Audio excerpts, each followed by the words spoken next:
Welcome to the acclaimed podcast, The Deep Dive, featuring your esteemed hosts, Andy Monitor and Drew Dinzik, powered by BetSperts.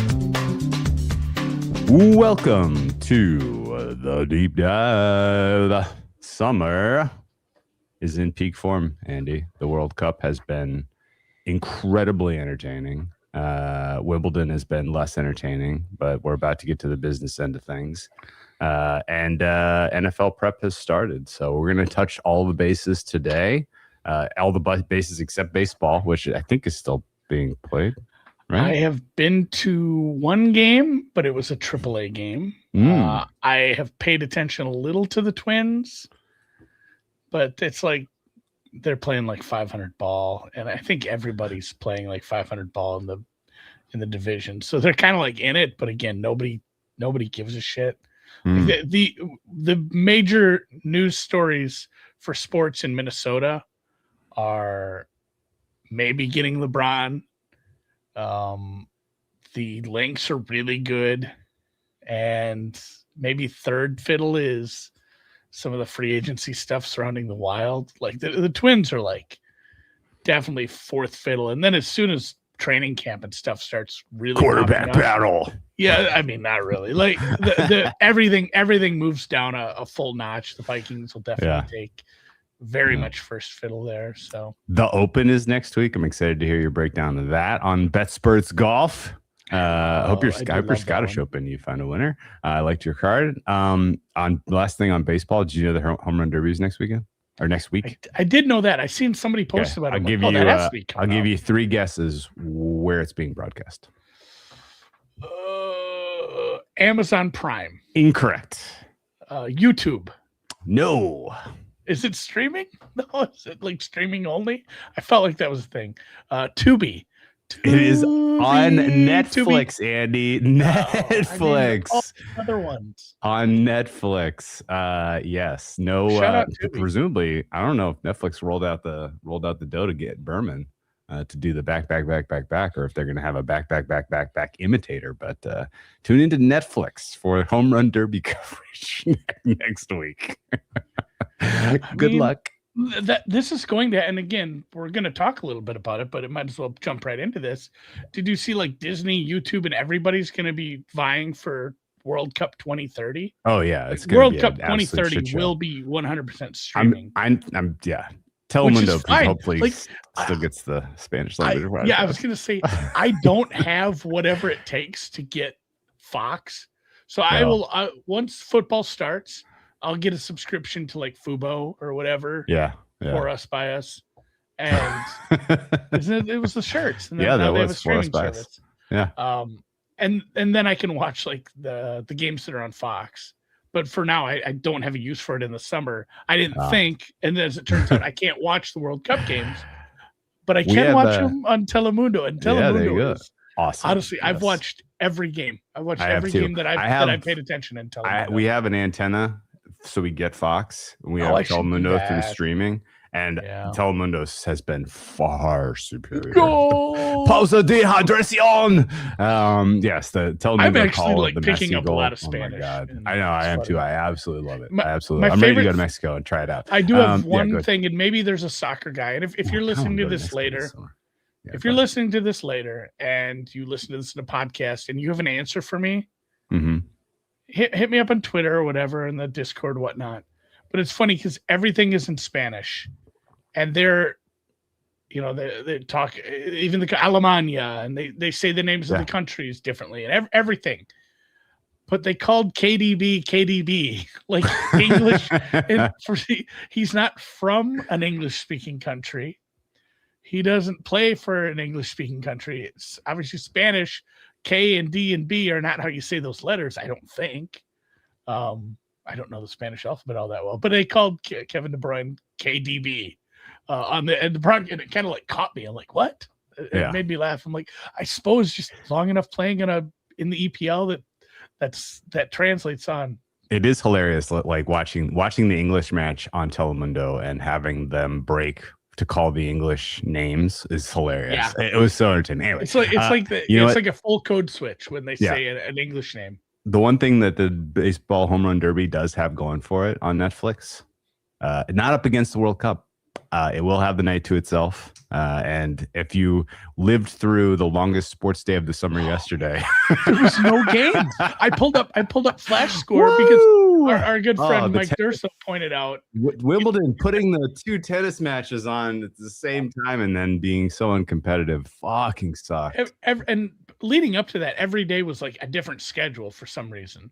Yeah. And I think some of it was I don't know. I have no idea why. I'm not even going to speculate why. I don't care why. But Durso pointed that out. And it's like, every day it's like you have to like wake up and like, is there an 11 o'clock match or is it not till 2? You know what's going on, right? They have them all in set. They have them all in set times. Did you say the cartels? Yeah. Oh, they have them all in set time slots, but in their respective time zones. So if the game is being played in LA, it's in the LA. Every game is. It's like these are all 1 o'clock games. Yeah, these are all 1 o'clock games. Sometimes in their respective time zones. Yeah, but sometimes they're 10, sometimes they're exactly. I will accept that answer. I hate it. You still do need to keep your head on a swivel. I hate it though. First thing I've done every morning now for 3 weeks is open my phone and just mentally clock the kickoff starts for the 3 games that are being played. It's absolutely ridiculous. They are all going to be a little later. There's not going to be any early games anymore. Well, today's 1 o'clock kick here. 3. I know, but some of them started before. Did you see the Argentina kickoff time? First of all, funny. This is very, very, very, very first world complaint here. But why put that one on why put that one on Saturday instead of Sunday? Why are they playing that Saturday? There's 2 games on Saturday. There's 2 games on Saturday and none on Sunday. Why did they do that? That annoyed me. Yeah, so we have a 1 o'clock kickoff today, France, Morocco. We have a 12 o'clock kickoff tomorrow, Spain, Belgium, and then a 1 o'clock Norway, England, and late kickoff for anyone in Europe who wants to stay up and watch Switzerland get their brains beat in by Argentina. Hopefully. All right. Everything about the World Cup has been super, super entertaining so far. I won't say good. I wouldn't say the quality of the soccer has always been good, but it's been entertaining. The fact that we have 3, I guess really 4. We have the 4 best strikers in the world are all in top form right now and are all still in the final 8 is awesome. The fact that we have the 4 best teams still in the mix is awesome. The fact that they could play each other all in the semifinals is awesome. We're going to have an awesome run out of this tournament. The only 3 things I can complain about at all, or the only 3 not entertaining things about this tournament, the Colombia-Switzerland match made me want to tear my eyes out. The fact that was the finale of the round of 16s was rough. I also did not appreciate, as you called out, the unethical football of Paraguay. They ruined 2 matches in this tournament with their unethical people football. Who haven't paid attention to tactical changes and stuff. Everyone is just doing the transitive property. Well, the U.S. beat Paraguay, beat the tar out of them. These other teams have had trouble with them. Are we really, really good? And it was because they actually tried to play a game of soccer against us. It didn't work because they can't play. Their defense was just getting broken down left and right. So they just said, well, we're going to play complete low block, and everybody's in the box. We're not going to worry about possession. We're going to try to take this to a close game at the end and sneak something out for the rest of the tournament, which sucks. It's not entertaining soccer, and that's again, it made us look really good. And as Patrick pointed out, the U.S. exit was very unceremonious. Yeah, that was the third thing I didn't love. I feel like it wasn't a coincidence that Trump got his fingers on Team USA and they immediately shit their pants. Yeah, what happened to the Knicks won the title. Yeah, they lost. Trump went to a game, right? The one they lost. No, but it was kind of ridiculous that that he put the stink on Team USA and didn't even give him his diaper trick, so that we all got to watch them run around with shit running down their legs for that 90-minute Belgium disaster. I have enjoyed some of the airing out of Christian Pulisic. He was so bad in that game. It was almost like he was like on the take for some reason. It was I'm not like bad. a big soccer tactician guy, and I'm in some chats where there's people that very much bet soccer every day, and they're really in. They've played. I know people that played college soccer, and they're really into watching the tactical stuff, and obviously Flash was great with that. Flash played at a very high level. Yeah. And so I'm like, should I write this in here or not? Am I going to get panned for this? And I said something. I'm like, hey, does he suck now?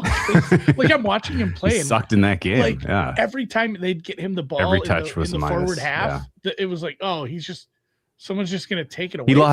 He lost every dribble opportunity that could have created a chance for us, and it was just such an uninspiring performance. And then his comments after, I thought, really did not land either. So that was bad. Redeem himself at the post game interview. I will say, a lot of good young players on was Team USA to look forward to in the future, though. Yeah, the main character for the World Cup for like 3 days was Flo. Yeah, and if he's hey, we can't do an appeal, then suddenly they just rescind it, and then Belgium's going to do an appeal, and Belgium's mad, and there's all these, and their soccer federation for their country came in and said something, and Trump's out there making statements about it, and it was like the biggest deal in the world, and then his name gets mentioned on the broadcast like twice. Yeah, like he was just not a part of the game. Yes, it was crazy. Like, that's weird. Like he just didn't even get any opportunities. Yeah, that's because we were playing with 10 men because Pulisic wasn't playing. Tim Ream wasn't great either. No, he wasn't. You're right. Keeper fuck up was embarrassing. I turned it off after that. I was like, I'm sure this is not going well. Yeah, everybody posted the coup kick where he tried to kick the earth. That was all. I saw it too. Yeah. I will say that we do have a good young nucleus. I'm sure Team USA will continue to build, but the fact that they squandered this opportunity on home soil is a huge opportunity loss. They could have bust through the round of 16 ceiling, and they did not. I'm disappointed. That said, I think it created a betting opportunity in Spain, Belgium. I mean, the discourse on Twitter about why we can't compete with the bigger countries, and like, and then people like, oh, you're only good at football, and then we're good at hockey too. It's like, yeah, but how many real countries are there that really care about hockey in the world? Like 8. We're bound to be pretty good at hockey. Same kind of thing with basketball. And everyone's like, oh, we still win at basketball. Check with me in 20 years because, man, the internet. We weren't going to find all these. I mean, how many MVPs in a row now are from Europe? 6 or non-US, Canadian, non-US, Canadian and European. I mean, it's that basketball is going to be turning over here pretty quickly. The last one was probably what, Harden? That's wild. Yeah. I don't have the list in front of me. Quick NBA segment. Two things. Yeah, good. Where do you think the most likely landing spot for LeBron is, and where would you actually want to see him? What's the most entertaining spot? So 2-part question. It doesn't matter, and I'm not going to be entertained no matter what. So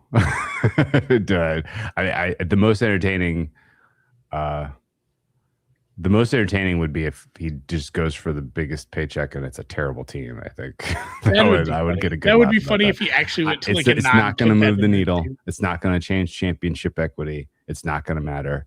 I don't know. I'm Miami, back to Cleveland. I don't know. I think Cleveland is where he lands, and obviously I'd like him to come here because that's just fun. Yeah. Truthfully, if the best thing he can do is not go to Miami or Cleveland, because he'd sell more jerseys if he went to a place where he hasn't played already. Yeah, Brooklyn. Let's go to Brooklyn. It might be right into irrelevance and on a relevant franchise. I don't care. Anyway, World Cup, real quick. Round quarterfinals bets. You got anything in the books for these 4? No, nothing yet. Give me your. You want to just do raw predictions? I did some France futures earlier, and I have France parlayed with that Spanish kid Chikara. So Okay. France Chikara to pay like 800 to 1 or whatever it was. Okay. France, I think France comes through Morocco 2-0. I think Spain comes through Belgium 3-0. I like both France and Spain to win to 0. Norway, England looks like 2-1 England to me. And then Argentina, Switzerland. I think Argentina win. I don't think Switzerland scores a goal. So I'll say 2-0 Argentina. Yeah, I think we're going to get our top 4 Final Four. The over in Norway, England. Like you said, I like Spain to 0. I think they can just absolutely Spain to 0 is the best bet on the board. Yeah, control possession and win 1 or 2-0. And then France. I don't know about France to 0. Morocco's been same kind of thing with Norway. Like Norway winning would not surprise me. Morocco competing would not surprise me. My numbers say Norway is the worst of the 8 teams left. But England just played a ridiculous match. Like they're kind of coming. Yeah, you're coming down. It's a sandwich spot. It's just a sandwich spot, but just like how much do your guys have left? I know they get 4 days to recover, but fucking hell. And they can't even jump over. They went through the meat billboards grind on the sideline. Oh my god! They were so tired they're falling over the billboard. that was crazy. It's funny how that's. Have you seen those TikToks? No. It's kind of like it's like a dude our age, and he's in the back of his pickup truck, and he's like, and it's like me forgetting I'm 42 years old, and he jumps from the pickup truck down to like his front yard, and he kind of like does one of these, but he's see-through. He's like opaque or translucent, and he looks back. And there's him like laying on the ground because he couldn't quite pull off the jump because he's old and he's died. And that's like a trend now that people are making those. I've seen like 5 TikToks just like that. That's what it reminded me of, like me trying to pull off a jump. And embarrassing to break your arm on TV like that, though. Yeah. You want to guess what the price of our top 4 to advance are? Combined? Yeah, the parlay. Plus 275. If anyone, I'm doing it right now, but if anyone I'll give you the prices and then you tell me who blows it. I mean, England would be the one who blows it. They're tired, and Norway just because of the unrelenting. Even though England has a defense and Norway doesn't. Yeah, 3-3. You're more worried about England than Argentina? I don't know. I'm not high on Switzerland. Okay. France to advance is minus 388. Top number. Spain to advance minus 305. England minus 210. Argentina minus 345. The 4-way parlay pays plus 218. Oh, a little lower than I thought. I'll shop that around. Interesting. And we will get to this and we'll talk about what we're going to do. But yes, next week, guys, NFL. Okay. All right. Let's get there. Let's go. I know you're tied to Argentina, but Argentina's kind of they've had their moments where they've looked a little beatable. Do you still think they can overtake a French or Spanish team, or would you be looking to hedge out in a final against France? My biggest stake is Argentina to make the final. Okay. So I can kick my feet up and that's a windfall if they win it all. I don't think they will beat them. Argentina winning would be a surprise. The France attack is going to shred Argentina's defense, and the Spain defense is going to stifle Argentina's attack. Although I gotta tell you, man, that Argentina comeback was flat out awesome. I know that there was a lot of controversy about the FIFA-ness of it, but guess what, guys? It's soccer. There's a little bit of that. When they were just like everyone was just crashing the box, and the way that they kind of come in waves with their guys, it is awesome to watch. It is just magnificent. And when they flip the switch and when they go for it, they are fucking tough. So they may be able to break down. You can't play prevent up 2-0. No, you can't. Not against Argentina, at least. All right. So I my guess right now is that same as pre-tournament. I think Spain gets by France. I think their defense wins this championship personally, and I think they take Argentina down in the final. That's my read. You think France? Yep, France over England for me. Just popcorn semifinal there, man. Holy shit! I mean, they're also good. Yeah, and France-Spain is like that. France-Spain is the final, just like how we had Spurs-Thunder was the final. Yeah. Just like that. All right, Wimbledon, center to winner. I think Djokovic spending 5 hours on court, running 3.5 kilometers to get by Francis, or to get by Felix Auger-Aliassime. That was a magnificent performance, but the last I think we'll see of him at peak. Zverev center in the final is going to be interesting because Zverev is clearly playing like a guy who had a piano lifted off of his back. And center is the best player. I think he wins. I'm pretty loaded to the gills on center, the winner. On the women's side, I think Mukova over Noskova. Is that decided? Did Noskova win? Yes, she did. 6-4, 6-4 over Marta. Mukova, all check. The all check women's I saw final. that when it was semis. I'm like, God, we're probably going to get check on check action here. Yeah, it's going to happen. And then I'd say Mukova over Noskova 2-1, we'll say. Mukova winning a slam would be pretty cool because she's always had that quality, but never been able to stay healthy long enough to actually get across the finish line. She probably should have beaten Iga at the French Open a couple of years ago. So much softer test for her against Noskova, her countrywoman. Let's talk football. How's it going for you? Prep? Good. Prep underway? Prep is underway. I'm very close to having my power ratings complete. You know, it's one of those things where we do this in June/July, but by the time I get to a team, things may have changed. You know, there people blow their knee out in training camp, and I will have to make some adjustments as we go. But that's the whole game, making adjustments for the next. We got 8 weeks till kickoff, and then 20 weeks, so 28 weeks of adjustments. Hopefully, we can have another good season. I think maybe my best lesson the last couple of years is having some conviction on some teams. You know, there's been a lot of I went back and, you do a bit of a post-mortem on your betting year and how you made some money. And honestly, like 2 years ago, like 30% of my winnings was just being an asshole and betting the Falcons over and over and over. And they covered like 7 straight games to start the season. Yeah. I had the same thing last year. It was a running gag. Like, Andy's betting the Seahawks this week. Like, yeah, the market's moving, but Andy's numbers are too, and I'm still not where the market is. So, if you have some conviction on a team and it keeps working out, fucking ride it till it collapses, I guess. And we made it all the way to the Super Bowl. So congrats to the Seattle Seahawks. Congrats to winning some money. It was a nice year. Overall, we both were running pretty hot from like Thanksgiving on. So that was a fun season.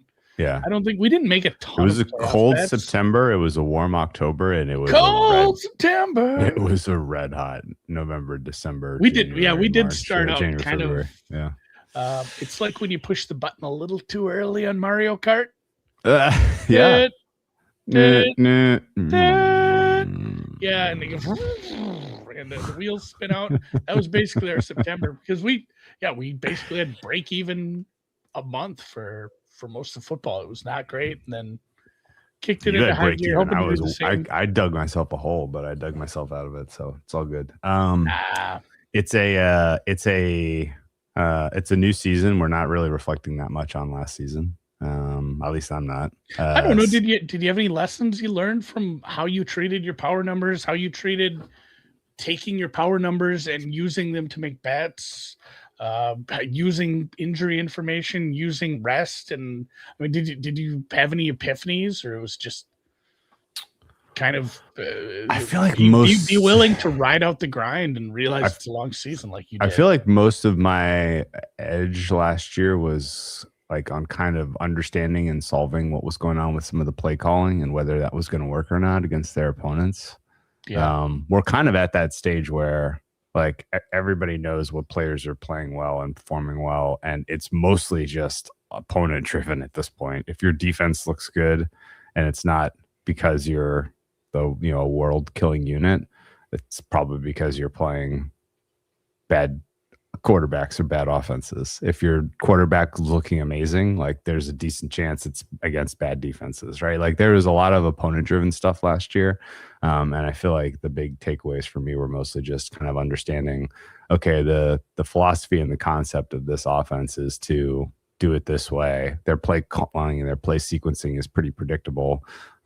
They're up against a defense that's going to be able to eat them alive. Like this is pretty obvious advantage for team B defense.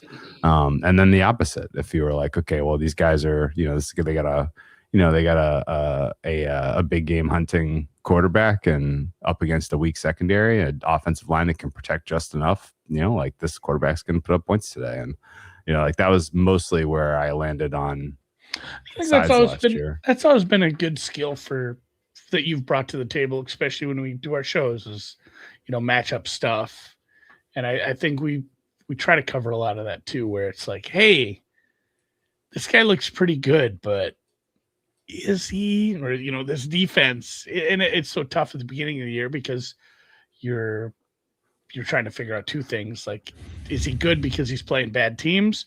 We don't know that those teams are good or bad yet. But once you get 3-4 weeks deep, I think some people do some overreacting to how teams are playing. Oh yeah, and tons of false positives in the first 2 weeks. Yeah. No, I like that. Are you doing? Are you doing anything differently this year? I guess for your prep coming in, and we can talk about that when we actually do get some of these prep shows out next week. I am basically doing the exact same prep that I always do to this point, with the exception of PFF's out now. Yeah. I don't think realistically it doesn't make sense to build them into my workflow this year. Does that make sense? Yeah. A little more, gonna dig in a little more to the FTN stuff, I think, as a potential replacement for what I was getting out of the PFF as far as like a neutral opinion. Does that make sense? Yeah. I always liked the DVOA guys and Schatz's kind of approach to the game. I never really understood why it felt like he was getting to the 5-yard line and then throwing it through the end zone as far as taking it to a handicap. But I think I think the world of that stuff as far as useful signal.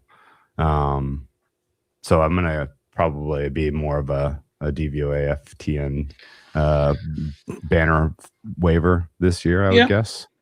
I think some of the benefits I got from kind of using the NFL Pro and kind of pairing what I was seeing in the data versus trying to pick it off eyeball test, looking at the key plays was useful last year. I'm going to do that again.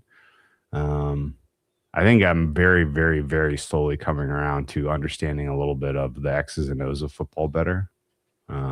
Still like a mile away from the kind of leaders in the clubhouse in that regard, but I'm seeing better just by looking at the film, I think. That's probably about it for me as far as tweaks and changes go. Yeah, I'm going to use a lot of the same data sources I always have. I do think just looking at some, I did a little postmortem, kind of delving into what stats and data I was using to create these grades for like coverage and that was such a tough thing because it's a bit of a weak league system, and then you got to build in, is this the kind of team that can take advantage of something like that? But I think I did do a little double counting, if you know what I mean. And sure. Oh yeah. When you start no question. And I think that goes for anybody who's trying to build out a model or power ratings or rankings or anything, and they start to say more is better, and more is usually better because the more data you can get built into something, the better it's going to be. But when you start using 3 or 4 stats because they exist and it's easy for you to access, and hey, I can scrape all these, you start throwing them all in, but they're all pretty similar. Like, hey, we, maybe like pressures. We throw in hurries and we throw in knockdowns and we throw in pressures and we throw in sacks, and it's like you're doing a lot of double counting on that. Yes. If you start to look at that, I think you need to maybe pare that back a little or combine those into one number. I think actually waiting it over and over and over. We've never really talked in detail about how we combine a quarterback with the system, but I think I am intending on changing the way I do it a bit to upweight the system. So basically, if you're a quarterback that has a good skill set, but you're in a new system that we just don't know much about, I'm going to penalize you this year. If you're a good quarterback in a bad system, I'm going to penalize you. I think in general, expecting talent at the quarterback position to overcome sequencing that's predictable it's just not going to work in today's NFL. And you've seen so many times, there's so many instances now of good coaching staffs really bringing along a quarterback. Of course. It's like, hey, this guy he's a bang average quarterback, and this guy is getting A- play out of him. Yeah. The play caller upweighting, I think. Because it's so easy to get caught up in eye test of the quarterback's performance and just be like, this guy's gotta be a 9, right? And it's like, okay, well, yes, but like there's a lot of worlds where a guy can be handicapped, right? Like what do you do with a Lamar? Like year to year? Like what's Lamar Jackson's number is going to be probably the most difficult one that I spend the most time hemming and hawing on coming into my rating for the Ravens this year, just because honestly, you might want to just pick a middle number, because we're not gonna know until we see the scheme. That's exactly right. I'm gonna spend zero time on it. Yeah, I'm but pick the median and go. If you just a priori decide, hey, last year was garbage because of the hamstring injury, I'm using his number from the year before. We're just gonna assume that the guy he's paired with is going to be able to hit the ground running. You can make that a priori assumption, but that's going to basically tell you that your entire book needs to be Ravens purple. Like if you're coming into this season with the Ravens number that's higher than 4, you're going to have Ravens futures every which way. I'm probably not going to do that. I think in general, a lot of the best quarterbacks have pretty sincere questions swirling around their ability to perform this year, either because of who they're paired with from a coaching staff standpoint, either the unknown or the known bad, or because of other questions about health, or how do you kind of come up with a fair. So I think that most of my time spent, because I still think that number for quarterback plus system is still the most important number in your entire handicap. The handful of teams and players who are going to ultimately be the drivers of the season result, I think, are the ones you're going to have to spend the most time on. Drake May, another great example. Like Drake May's APA numbers last year were superlative. He's a big game hunter. He has a new set of weapons.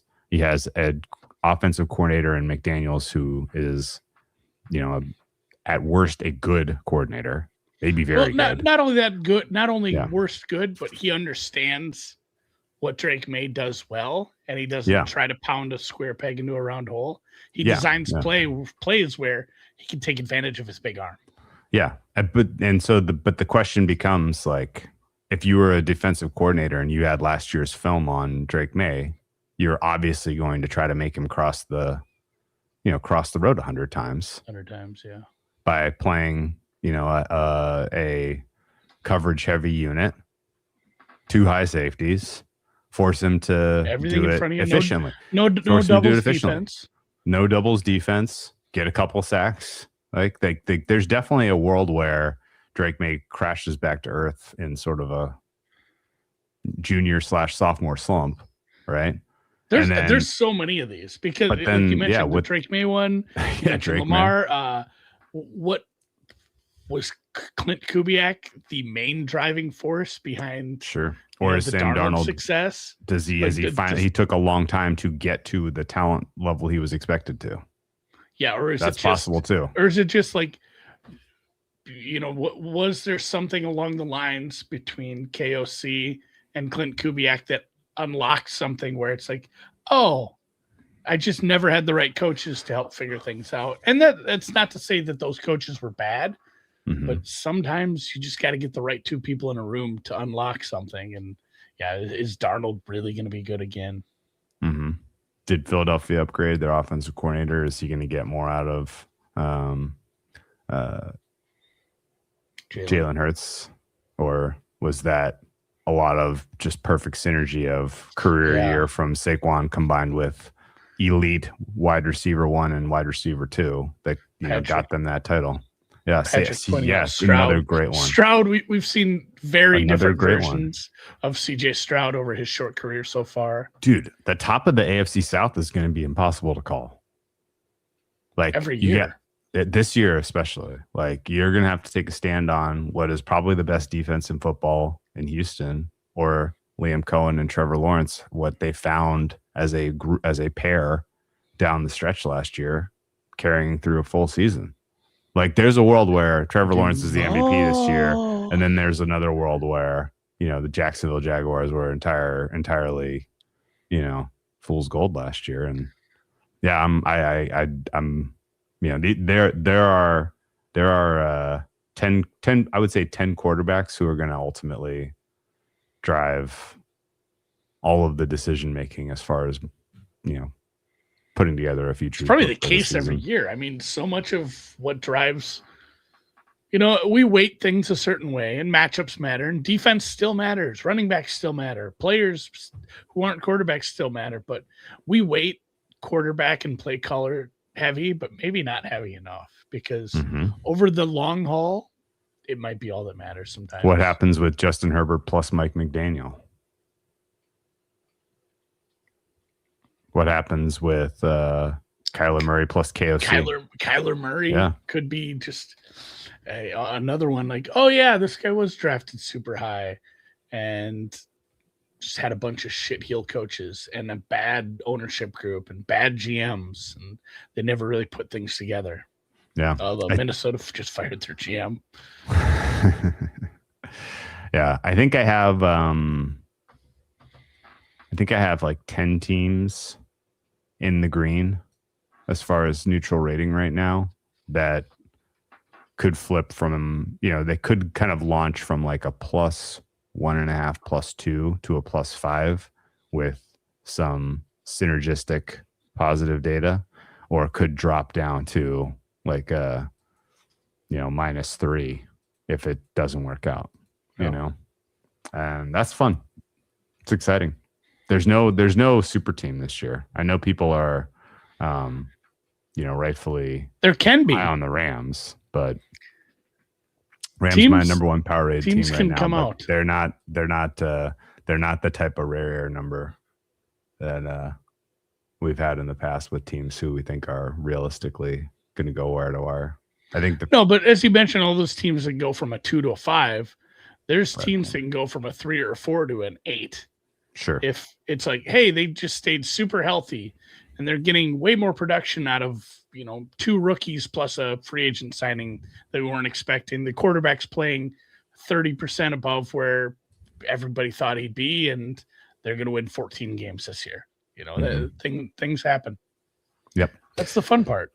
Okay. Let's talk a little bit about the schedule. Did the annual schedule analysis where we look at travel differentials between teams, rest differentials, X factors. That's available on Twitter. None of it is judgment. We've quantified the process to the point where this is not I think this is a bad potential spot. This is just, this team has a huge travel disadvantage or a huge rest disadvantage. That is all that it is. And there are specific ways to quantify that in terms of performance expectations. And you should be doing that at a baseline, so you're not making a fare for a game and trying to figure out why in the world the market opened 1.5 points off. And we point that out every year, Drew. We point that out like, this isn't a cheat sheet on, hey, you should bet this team in this spot because the other team's traveling. It's almost the opposite at this point. People are aware that team is from the West Coast Yeah. and has to play an East Coast team on the road on a short week. It's just more of a helping you in case your adjustments aren't big enough or why the market's saying what it is. Here's some some lower level stuff that's driving the market to where it's at. Yep. It does help with that. A couple of notable things. Worst travel spot on the whole schedule goes to the Houston Texans, or the worst travel schedule period goes to the Houston Texans. That's unusual. The big negative travels are almost always teams from the West Coast. It's never a central. It's never a central time zone team. But the Texans got a gross travel schedule. Not only are they the losers this year of the fly to London and play a team that's been in London for a week. And ironically, it's against the Jaguars, their division rivals. That right there might be enough of a freaking tipping point to flip you in favor of Jags for the division. I'm not kidding. But that's the biggest travel disadvantage on the schedule. They also have 1, 2, 3 difficult roadie back-to-back roadies. Their game in London comes off of a game where they're traveling to Tennessee. Maybe they go straight there. They have a trip west to LA, followed by a trip north to Cleveland, playing in the cold. Then they got a Pittsburgh, Washington back-to-back. Then they got a Philly, Green Bay back-to-back. So 4 different times over the course of the season, they'll be playing back-to-back roadies, which is nasty. They were given a little bit of a positive in terms of rest differential over the balance of the season, but that's pretty wild. Biggest rest disadvantages, and I know these have been covered ad nauseum because the schedule's been out for a while, but what the fuck happened to the Chargers, man? Whose punch did they piss in? They have a negative 24 rest differential over the balance of the season. They play 3 or 4 teams coming off the bye. Not sure what they did to deserve that. 1, 2, 3. They play 4 teams coming off of the other team's buys. They draw Baltimore and Buffalo off of extra rest. And then they have only their game against the Rams, whose house they play in, coming off of their bye. So the rest situation for the Chargers is just not really fair. You know what they did? I don't know why. They left their community that supported them and went to a shithole. You think this was a ball don't lie situation? Yeah, ball don't lie for many years. They will not win anything until they move back to San Diego. Okay. Well, this is nasty. The other team with a rest. What did they do to harm you? Is the Las Vegas Raiders. Did you see the middle of their schedule, Andy? Yeah, and luckily they'll have an experienced head coach and an experienced quarterback. What the hell is going on? Taking them through this season. Let's talk about week 8, 9, 11, and 12. So in that 5-game stretch, they're on the road 4 times. So 4 and 5 on the road on its own is gross. They start out with a game in New York against the Jets, which doesn't scare anyone, but it's a difficult travel spot for them. Then they play the Niners off of their bye. They get the Seahawks at home. They play the Broncos off of their bye, and then Cleveland off of their bye. It's worth pointing out that the Niners game, the Broncos game, and the Cleveland game are all road games. So they have to go and travel to a team coming off their bye 3 out of 4 weeks, which I don't think I've ever seen before. It's not going to be easy.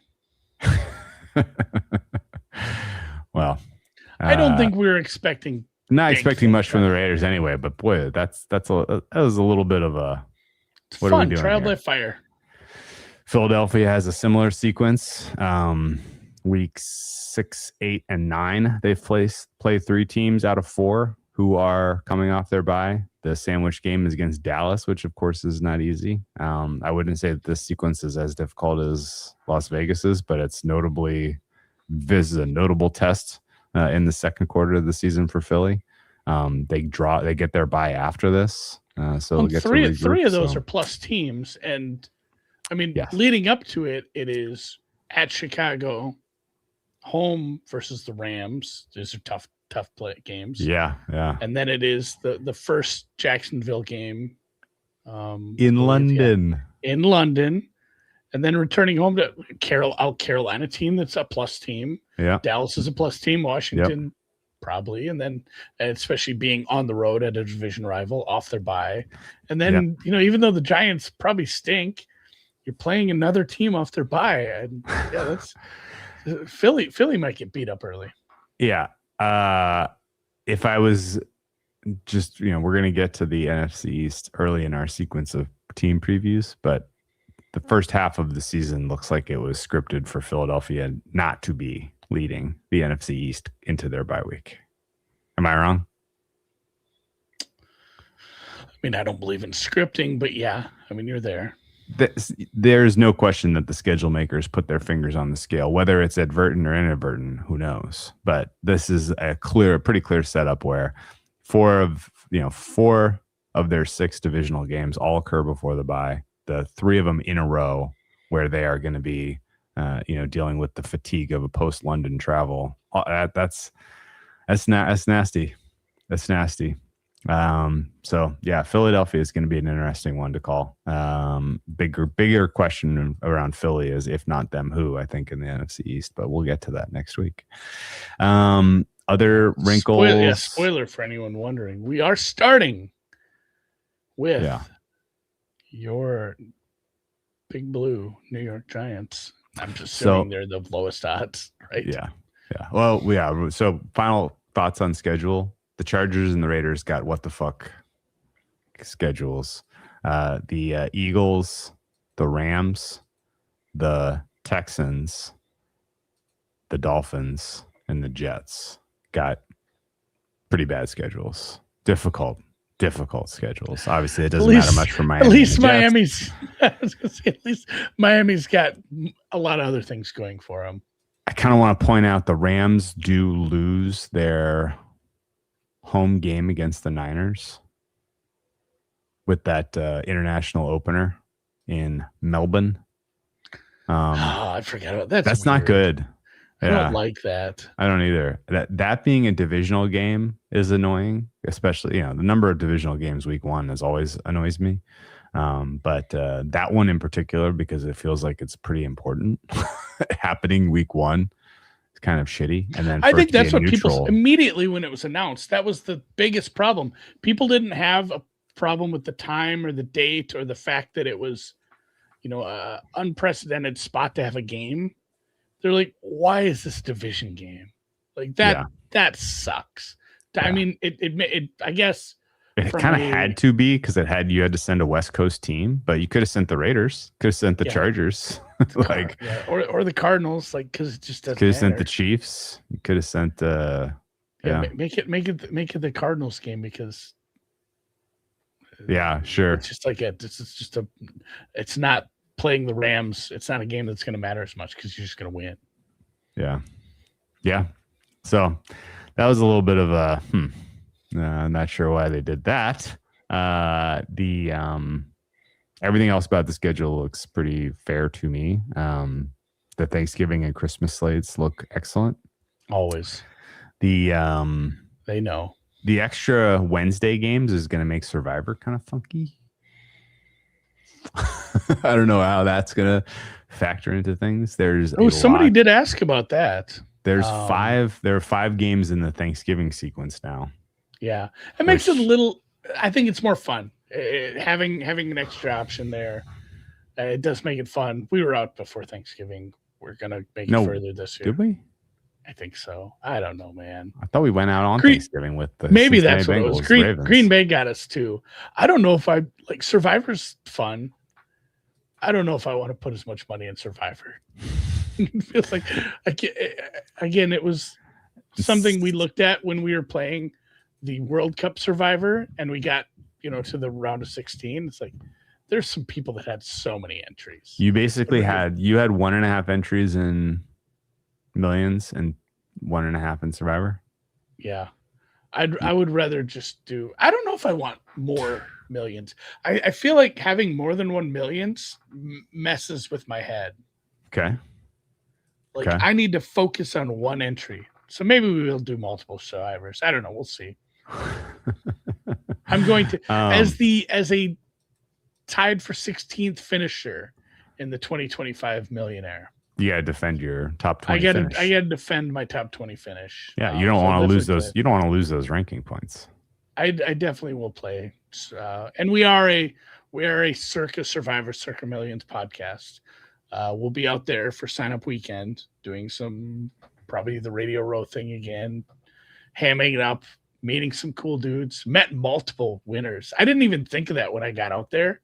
It's like all the people who've won it before, they come out and they have their dinner with Derek. Of course. So I'm just like chatting with, someone right away. And they're like, yeah, whatever. And then it's like, oh yeah, I won this in 22. I'm like, oh shit, cool. Like, and then some other dude at the bar and, hey, I won this, 3 years ago. It's like, Jesus, what is everybody? Am I the only guy who hasn't won it at the bar? And a lot of nice dudes we met. So we'll be there. And little birdie told me you'll be out in Bet Bash too. Yeah, doing some Bet Bash tennis content with Spanky's crew on Thursday of Bet Bash week. So more details to come. Final thought on schedule. 3 very good schedules. Carolina, Chicago, and Seattle. We're all given very good sequence of games in terms of rest, travel advantage. So keep an eye on that factor. Seattle got a congratulations for winning the Super Bowl schedule. It's going to be tough not to bet them to win the West, I think. I'm having a tough time coming up with a reason not to, at least. It's early, though. Speaking of it's early, we will officially start, as Andy mentioned, the NFL preview pod sequence. We are going to go team by team. So you'll get 32. After this, you'll get 32 pods dedicated to one per team. We're going to tighten them up this year. So rule number, I've already written down rules. Rule number 1. Because I listened back, and you know what we do? What? Sometimes we talk about things that are happening that week in other sports. Of course. There will be no Wimbledon talk. There will be no U.S. Open talk. There'll be no 4th of July or home run derby talk. We gotta cut it out to tighten it up. Tighten it. I'm gonna be full Gestapo on that. Okay. Drew, shut the fuck up. No tennis. I'm determined to do less looking backward. Yes. I don't know that really informs much. It's fun to reminisce, but we do get like 25 minutes deep, and we're still going through. Like, remember when those guys blew that cover? Oh my God. Yeah. If we're doing a Philly and Eagles podcast and we're talking about Jordan Davis blocking a kick and blowing the cover for the Rams, then yeah, that's funny. That's not useful. That is in my list too. The recap of last season, those were way too long. We got to tighten that up. We need to feed people information about what changed from last year. New coaches, players, scheme, what we think of the draft class, what we think of the free agency, what our power ratings are, and then our opinions. I think that's the informative stuff that people want. Those are the pillars. And yeah, I'm with you there. We need to be looking forward, not back. 3 steps in the right direction. And we're going to tighten them up. We're not going to have any hour-and-a-half long talks about the Washington. Hopefully, there's only a few hour-long ones for the teams that really matter. I think we said 45, so I'm going to shoot for 55. We have not internally discussed date and times for these, but we're, I think, probably going to do what we did last time and do them back-to-back too. So 3rd and 4th place teams will be back-to-back live shows. 2nd and 1st place teams will be back-to-back live shows a couple days later, but we'll be splitting them up pod by pod. Pod by pod. 4 times a week, you'll get a podcast. Okay. If you want to join live, like you said, we'll do 2-hour mega sessions twice a week. Yep. And the NFC East is our leadoff division next week. We'll do 1 a week. We may pre-record some, but the NFC East was chosen because it has the fewest moving parts. There is the least amount of information to be gleaned by training camp, I think. It's the least amount of moving parts, like the neurons inside of Scadaboo's head. I'm excited to talk Giants. Fair enough. you see I his love new it. haircut? Yeah. We're gonna spend 20 minutes on the haircut. We'll carve that out. We'll carve it out. All right. So yeah, next week. How was your 4th of July? Did you have a fun time celebrating just real America's quick, because 250? just real quick, because Patrick agreed with us. Going through last season's schedule was a bit time consuming.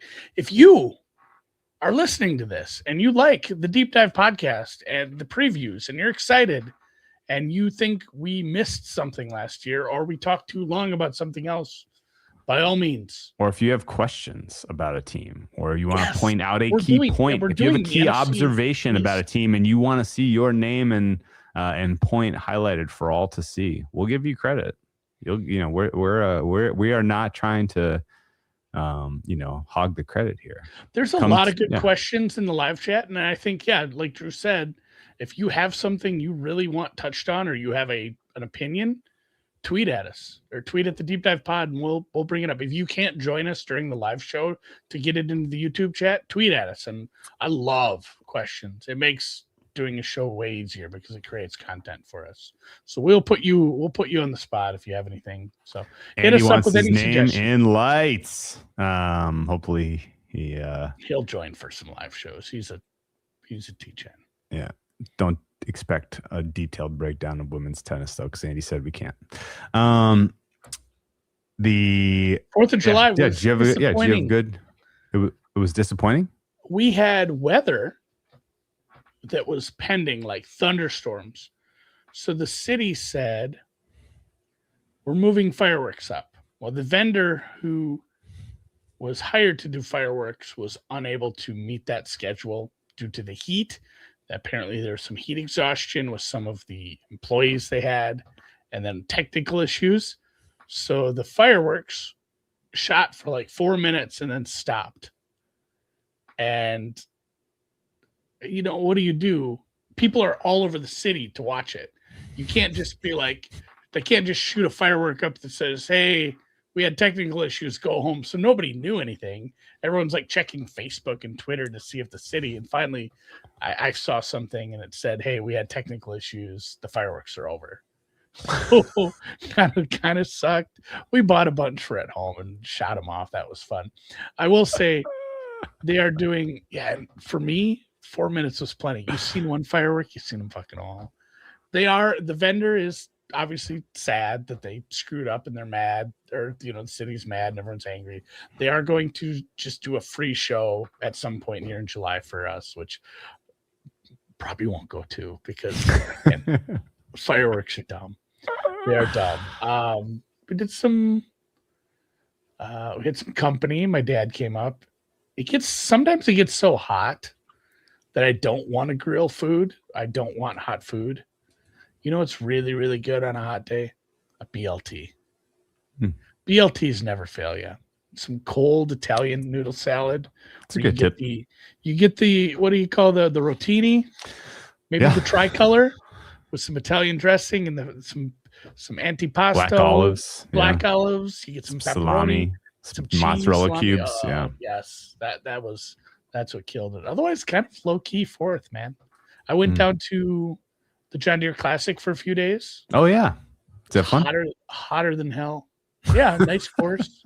I'll be up at 3M in a couple weeks. I got my the eastern and central United States really got the corn sweats. They had the heat turned up on them last weekend.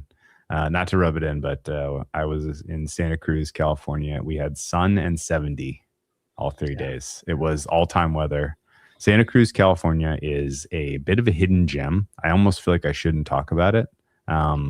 There was no crowds.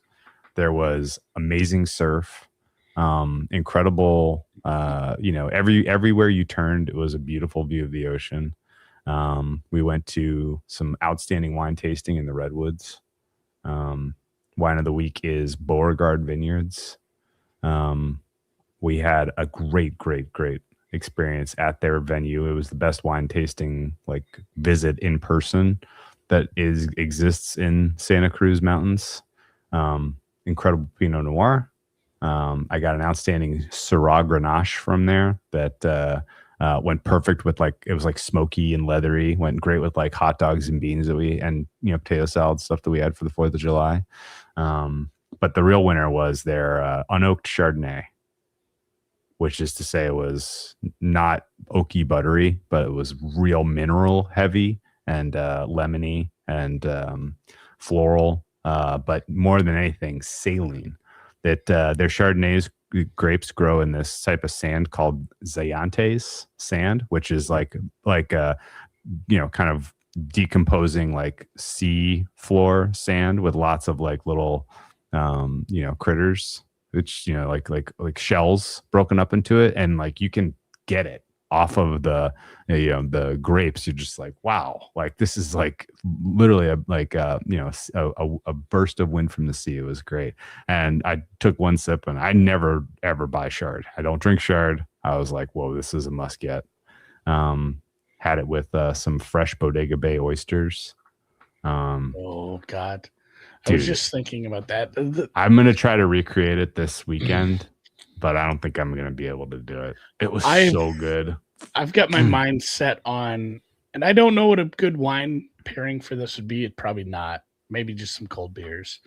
But I haven't done a low country boil in quite a while, and I don't know what I was watching, but so I just saw it on like TV or something. Somebody had crab legs and corn and whatnot. I'm like, God, that looks real good. I need to do that. And then, God, there was one other. Maybe we talked about this on air, but my daughter wanted to make sushi. Did I tell you that I made sushi? No, that sounds fun. Not hard at all. Super easy, as it turns out. You just make sure you follow the recipe and make the rice correctly, because there is a step after you cook the rice where you mix in the vinegar and whatnot. But you just go to your butcher shop, or you buy a big tuna steak. I bought a big tuna steak, a chunk of salmon. I bought some crab. I got some vegetables, and it was $2 at Walmart. I couldn't find it anywhere else for the bamboo mat to roll it up. $2. That's the only investment you need, because I assume you already have knives and whatnot. But man, we made so much sushi. Oh, I don't know how they do it at the restaurant, if they have like some sort of the thing you would take to the beach as a child, yes, that would form a shape. Yes. I don't know if mold. Do you think a mold? Do you think sushi chefs have something like that to make the teardrop shaped thing that like a sashimi or a nigiri sits on? Yes. Or do you think they're forming it by hand? Because I would be surprised if they're forming it by hand. Really uniform, is what I'm saying. So I did it by hand, and then I sliced a long, thin slice of tuna, and I made some nigiri too. Nice, good job. And they banged. So good job. Now that it's hot out, that's another thing I'm gonna have to do again. Good work by you. I'm a big sushi guy. I did not have money on Kohl's. I don't know if Drew followed the John Deere Classic as close as I did. I'm assuming not, but he was a big price, and he was very good, and he was leading. Kohl's, the department store? No. No, it's funny because I did Google Kohl's department store burning down, and I found a photo that was good enough that I could send it to Noonan, because Noonan had money on Kohl's. And he's like, yeah, not good. But basically went into the 18th hole, the 72nd hole. Birdie wins it. Par puts you in a playoff. Double bogey did not. put it in the water. Was not what he needed to do. He got a little more playing it safe. I'd say it was probably the right plan there, but it was brutal because there were quite a few people that had some money on him. I had Zuber. He just didn't have enough dog in him. He was right there, shot off the lead going into the last round. Okay. Well, good luck in your prep for the Open, Andy. Again, if you want that content, you're not going to find it on the Deep Dive channel, because we are only talking football for the rest of the summer. But you can find it, of course, on Bet Sports Golf, I'm sure. So with that, let's hit the music. I'm running a little late here. Oh yeah, I gotta go buy up. It's already, you only gotta. How far off are we from France game? Like 2 hours. Starts in an hour. I think it starts in an hour, doesn't it? Is it 1 o'clock or noon? 2 hours. 2 hours from now. 2 hours from now. Okay. Well, enjoy the rest of the World Cup, and we will catch you on Monday, probably.